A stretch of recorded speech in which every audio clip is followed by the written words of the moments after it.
Hello! Alors, j'attends que ça se mette bien. Coucou! Bonjour! Ok! Coucou! Bonjour pour ce live numéro 238 de mon défi de live. Euh, J'espère que tu vas bien. J'espère que ça se passe bien pour toi, que tu prépares la rentrée, que tu es sereine et zen, ou pas. Mais si tu l'es pas. Ah, le stress, c'est pas forcément quelque chose de négatif, hein. Ça dépend comment tu le vis. Peut-être que tu es stressé, que tu appréhendes certaines choses. C'est pas forcément quelque chose de négatif, ça dépend de ta capacité à l'accueillir, ta capacité à traverser ça.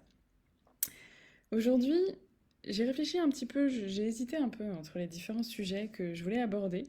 Je voulais parler de la respiration, et puis en fait, j'en parlerai un autre jour. Parce qu'en fait, là, je suis un peu dans le speed, donc parler de la respiration, de vous faire respirer, tout ça, c'est pas cohérent avec mon état actuel. J'avais envie de vous parler d'un sujet un petit peu plus compliqué, parce que c'est ce qui me touche en ce moment et je pense que ce que je traverse, c'est intéressant de vous le partager parce que ça permet d'être plus authentique et ça permet bah voilà, de vous transmettre des choses où je suis en plein dedans, du coup je vois bien de quoi je parle. Bref, est-ce que d'après vous, d'après toi, est-ce qu'il faut dire toute la vérité aux enfants? Est-ce qu'il faut leur cacher les choses qui pourraient être compliquées, nos soucis, nos inquiétudes? Ou est-ce qu'il faut tout leur dire? Est-ce que quand il y a des tensions dans la famille, il faut leur dire ou leur cacher? Qu'est-ce qu'il faut dire, qu'est-ce qu'il faut pas dire?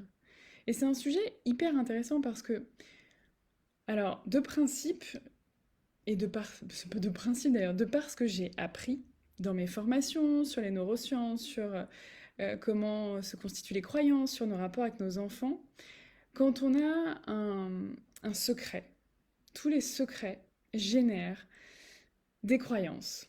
Parce que en fait, on est quand même naturellement câblé pour comprendre, pour ressentir les émotions des autres, les tensions des autres. C'est un truc vraiment, vraiment très, très profond. Parce que on a quand même un cerveau qui est encore très, très proche des hommes préhistoriques, hein, même si il y a plein de choses qu'on a développées, mais en vrai, les fonctions instinctives, elles sont toujours là. Et une des fonctions protectrices, en fait, qu'on a, c'est de capter tout de suite ce qui se passe. Un stress chez l'autre, une tension chez l'autre, pour nous mettre nous-mêmes en stress et en tension, pour réagir. Parce que s'il y a un danger, que la personne à côté de moi l'a capté, c'est important que, que je me prépare avant même d'avoir moi identifié le danger. Ok, je sais pas si c'est clair. Mais donc le fait est que quand on nous-mêmes, on a du stress, on a de la tension, on a de l'anxiété, on a de la tristesse, on a de la colère, euh, même si on essaye de le cacher, même si on a un joli sourire et qu'on dit que tout va bien, en vrai ça marche pas. Ça marche pas avec nos enfants. Ça peut marcher avec nos amis parce que, ou d'autres adultes parce que ils sentent bien qu'il y a un truc qui va pas, mais parfois soit ils sont coupés de cette partie-là, soit ils se disent que c'est eux qui a un truc qui va pas, soit juste bah ils ont pas envie de rentrer là-dedans, donc ils posent pas de questions. Donc nous adultes, on est très très doués pour se déconnecter de ça, se déconnecter de cette partie primitive en nous qui nous fait ressentir ce qui se passe chez les autres. Ça a du positif parfois, ça ne permet de pas nous prendre la tête sur certaines choses, et ça a quand même du négatif parce que ça nous coupe d'une bonne partie de nos capacités sensorielles, émotionnelles et d'empathie. Mais bon, c'est un autre débat. Mais concernant nos enfants, parce que si tu me suis, si t'es dans mes réseaux, c'est qu'a priori t'es maman, c'est qu'a priori t'as à cœur d'avoir une belle relation avec tes enfants, de faire en sorte qu'ils s'épanouissent, que tu t'épanouisses dans ta relation avec eux. Et donc, là où je voulais en venir aujourd'hui, c'est vraiment, est-ce qu'on dit tout aux enfants?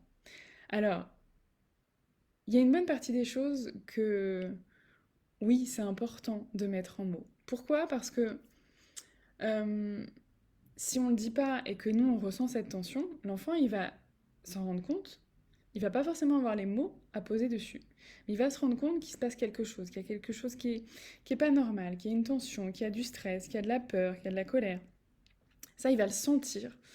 Et tant qu'il n'a pas les mots pour mettre dessus, tant qu'il n'a pas d'explication, il va combler les trous tout seul. Donc c'est lui en fait. qui va se faire ses propres conclusions. Papa et maman sont stressés, peut-être que j'ai fait quelque chose. Sauf que les enfants, ils ont quand même cette capacité assez forte, surtout jusqu'à 6-7 ans, de considérer que tout est lié à eux. Bon, après, ça évolue, mais quand même. Même nous, adultes, si on est quand même honnête avec nous-mêmes, je parlais l'autre jour d'arrêter de se mentir, mais c'est ça. Si on est honnête avec soi-même, on peut se rendre compte que oui, dès qu'il se passe quelque chose autour de nous, il y a une partie de nous qui se dit ah, qu'est-ce que j'ai fait, moi? Comme si tout ce qui se passait chez les autres était forcément lié à nous. Donc, la même chose avec un cerveau d'enfant, c'est exponentiel. Donc oui, si j'ai une tension, si j'ai de la peur, je vais expliquer ce qui se passe pour moi aux enfants. Pas forcément tout, je vais pas forcément tout raconter, je vais pas forcément rentrer dans les détails, parce qu'il y a des choses qui ne concernent pas les enfants.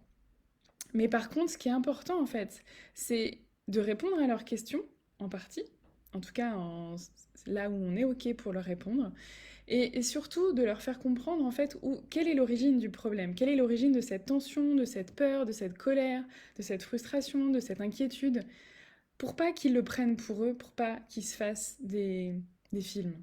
Et puis, il y a des situations où, voilà, grand-mère est malade, euh, quelqu'un a quelque chose, ou papa ou maman ont des problèmes de santé, et parfois on veut pas le dire aux enfants parce qu'on veut pas qu'ils s'inquiètent.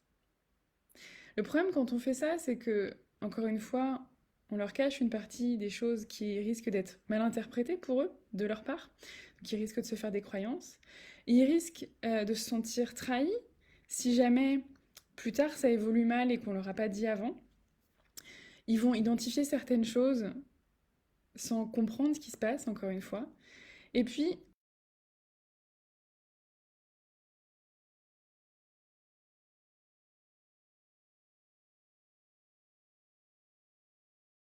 par rapport à ça, évidemment que ça dépend du domaine.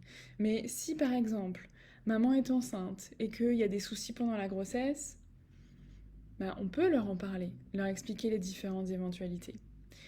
Si il y a quelqu'un dans la famille qui est malade, qui a des problèmes de santé ou autre, qui a des problèmes avec son travail, des difficultés, on peut leur en parler.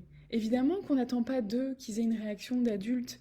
Et d'ailleurs, c'est quoi une réaction d'adulte? Parce que bon, nous en général, on réagit pas de façon très adulte. Mais on ne sait pas comment ils vont réagir. Mais quand on leur explique les choses calmement, en leur montrant qu'on gère notre part de stress, qu'on gère la situation, que on ne sait pas forcément ce qui va se passer, mais qu'on va s'en occuper, ça leur montre qu'on leur fait confiance et ça les aide à développer des capacités. Pourquoi je vous parle de ça aujourd'hui? Il se trouve qu'on a un chat, vous l'avez déjà vu passer plusieurs fois dans les lives, et qu'en ce moment il va pas très bien. Donc, depuis qu'on est rentré de vacances, il ne mange plus, il ne boit plus, il a perdu beaucoup de poids. Donc voilà, on est inquiet. On l'a emmené chez le vétérinaire là, on va l'hospitaliser ce week-end, bref. Euh, on ne pouvait pas en fait, enfin moi je ne pouvais pas ne pas en parler aux enfants. Je pense que c'est important. Donc hier, je leur ai expliqué avec des mots simples. J'en ai pas fait des caisses. Je me suis pas mise à pleurer devant eux. Moi, j'aurais pu. Et c'était ok en fait. J'aurais pu dire que ça me touchait, tout ça. Mais à ce moment-là, j'avais pas envie de pleurer.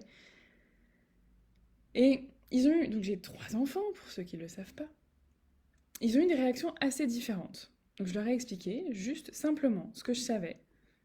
On a remarqué que le chat, il mange plus, il boit plus, on est inquiet. Donc on va l'emmener chez le vétérinaire, on ne sait pas ce qui va se passer. En toute simplicité, en toute honnêteté. Mais vraiment, il n'y a rien de plus simple en fait que de dire juste ce qu'on sait, les faits.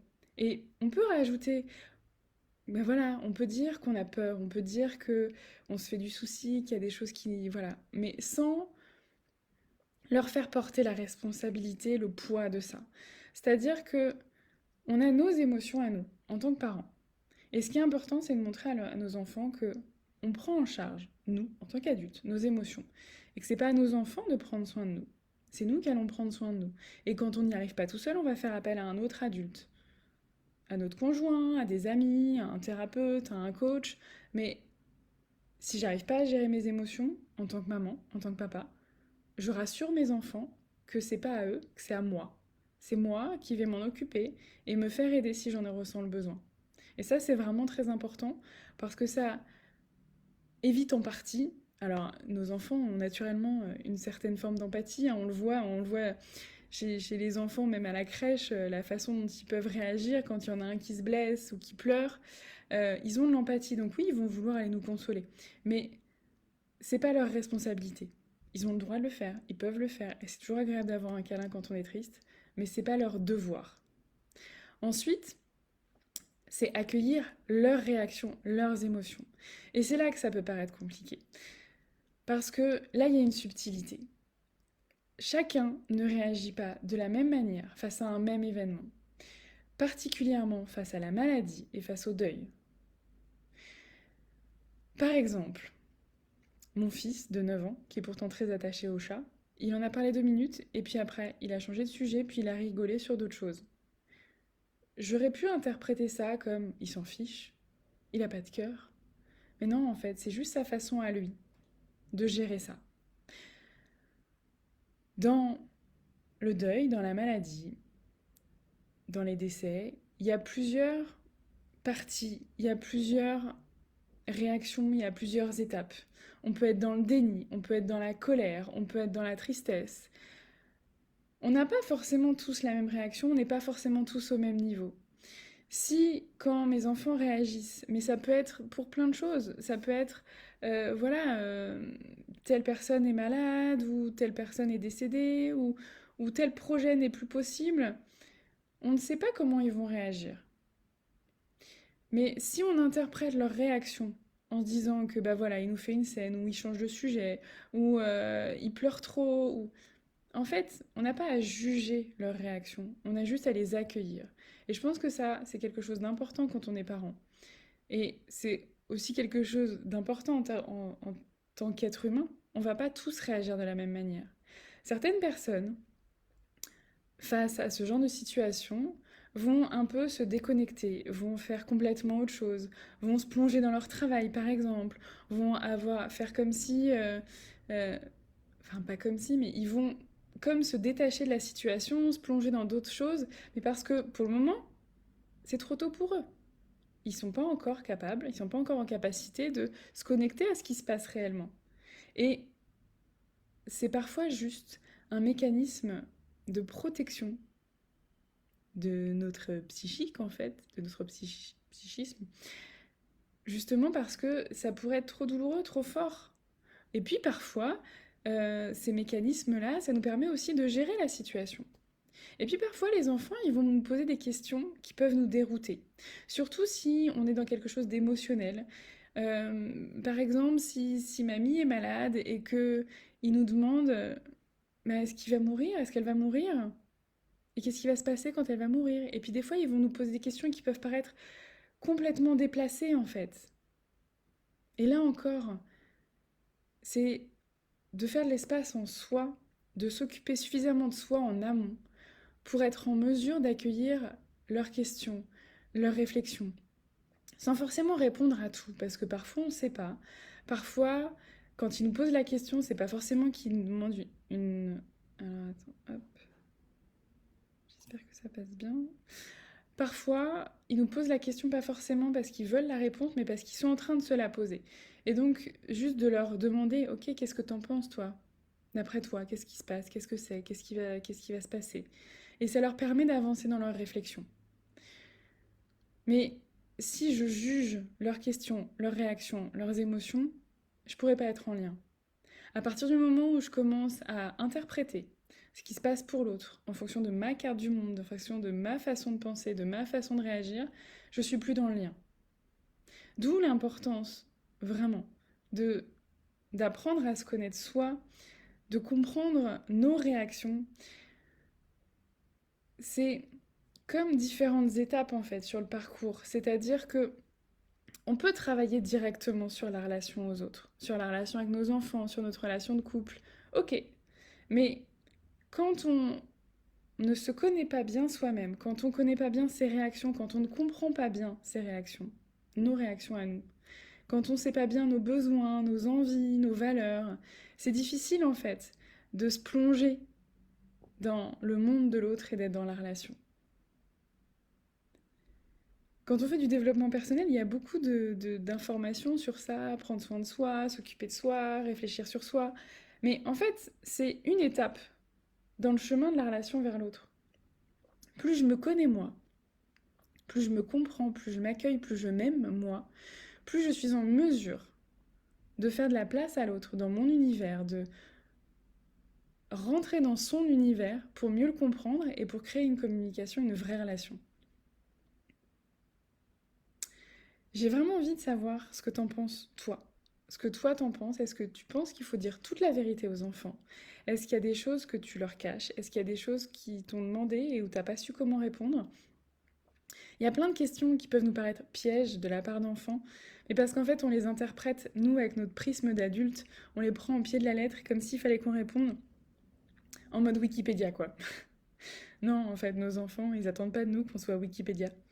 Euh, Ils attendent de nous qu'on soit à l'écoute, en fait. Donc parfois leur répondre, parfois leur retourner la question et surtout, surtout, surtout les accueillir dans ce qu'ils sont, dans ce qu'ils vivent.